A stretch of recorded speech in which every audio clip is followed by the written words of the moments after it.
Hi guys, trust and pray that you are doing well. We're going to take a bit of a departure today and do something a bit different. We're going to have a bit of a real conversation. And as much as I say conversation, it's more like a monologue because you can't really interact with me directly at this moment in time.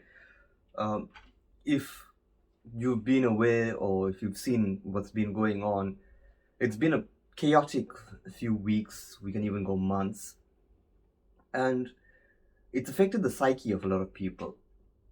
There's a lot of trauma that we've been inflicted with, and a lot of us are devolving into finding routes of escapism.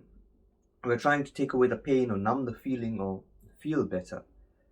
And there's a lot of contributing factors to that, but let's take a look at just one of those. And that's the news and information that's currently being circulated. In John chapter 4, we find a woman who's living in shame, she's hiding, she has to change her entire lifestyle because of a set of beliefs that she grew up with and because of the way she's being treated by the people on the outside. And an encounter with Jesus changes that, and it not only changes that, but it changes her. Now we look at our current situation and we look at what's happening with us. All the negativity coming from the outside is starting to impact us on the inside. And that's not a good thing because we're meant to be the salt of the earth and the light of this world. But if we keep getting covered by darkness, if we keep losing our flavor and being scattered and stuffed with filler, we're not going to be very effective. It's a bit hard to speak about that because, well, we're all going through it. How do you overcome that trauma? You can't just, I'm done with it. You need some kind of regeneration. And the only way that the inside can change is with an intervention from God, with some Jesus intervention. Because love is what changes us on the inside, and love is what God is. What we need more and more in this kind of time is to have the message of Jesus inside us coming out and reaching the rest. To have the message of the love of God inside of spreading towards the environment and not letting the environment come towards us. You look at the news and you see a lot of stories and sensationalism, because what news basically wants is for your attention to be drawn to them. That's why you have so many repeated stories. That's why you have sensationalist headlines, because they want your eyes towards them. And as much as it's informative and it's useful, it's not good to be ignorant about what's going on around us. We also need to be aware that those are just distractions in the big scheme of things. Because when we look at what's going on around us, we stop looking at Jesus. We need to keep our focus there.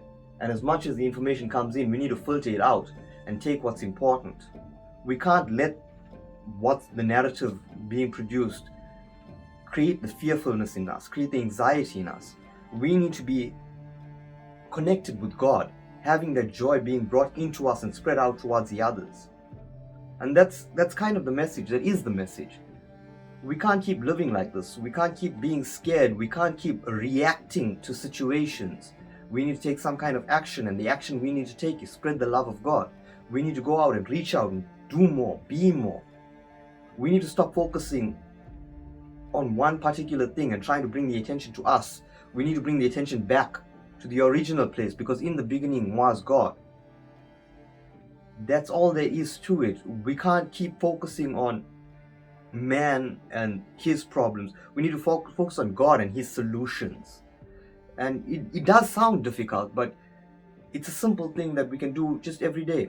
Just pray. Speak to him.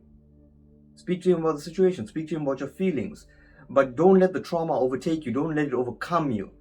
And in the next few weeks, we're going to talk more about this, the peace of God, the worship that we can give to God in these moments, and the response of God.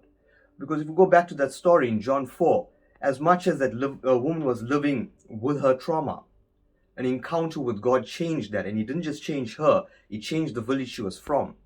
Because an encounter with God doesn't just change us, it changes the environment. And that's what we need to do.